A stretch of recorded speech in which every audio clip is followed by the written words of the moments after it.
Trawling നിരോധനം നടപ്പായതോടെ ഇനിയുള്ള ദിവസങ്ങളിൽ പരമ്പരാഗത മത്സ്യബന്ധന തുറമുഖങ്ങൾ സജീവമാകും.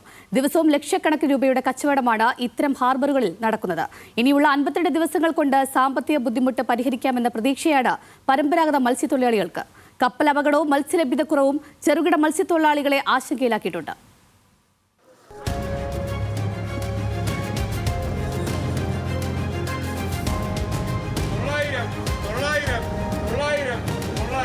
ട്രോളിംഗ് നിരോധന കാലയളവ് യന്ത്രവത്കൃത ബോട്ടിലെ തൊഴിലാളികൾക്ക് തിരിച്ചടിയാകുമ്പോൾ പരമ്പരാഗത മത്സ്യബന്ധനത്തിന് ഇത് ഉത്സവകാലമാണ്. വള്ളത്തിൽ പോയി പിടികൂടി കൊണ്ടുവരുന്നതെല്ലാം പൊന്നും വിലയ്ക്ക് വിറ്റുപോകും.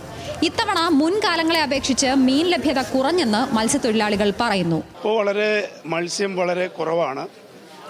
പക്ഷേ മത്സ്യം ധാരാളം വരുന്ന സമയമാണ് ഇപ്പോൾ ഈ മാസങ്ങളിൽ. അപ്പോൾ പെട്ടെന്ന് തന്നെ അതിൻ്റെ അന്തരീക്ഷം ഏത് നിമിഷവും മാറും.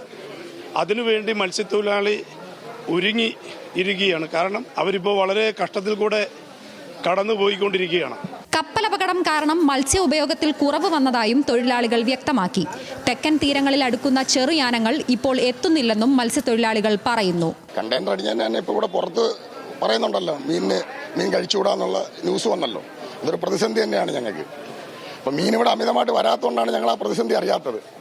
മത്സ്യമില്ലല്ലോ ഇവിടെ, മത്സ്യലഭ്യത കുറവാണ് ഇവിടെ.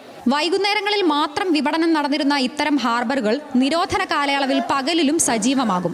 സാമ്പത്തിക പ്രതിസന്ധിയിൽ മുങ്ങിക്കഴിയുന്ന പരമ്പരാഗത മത്സ്യത്തൊഴിലാളികൾക്ക് തങ്ങളുടെ ജീവിതം തിരികെ പിടിക്കാനുള്ള സമയം കൂടിയാണ് ട്രോളിംഗ് നിരോധന കാലം. ന്യൂസ് മലയാളം, കൊല്ലം.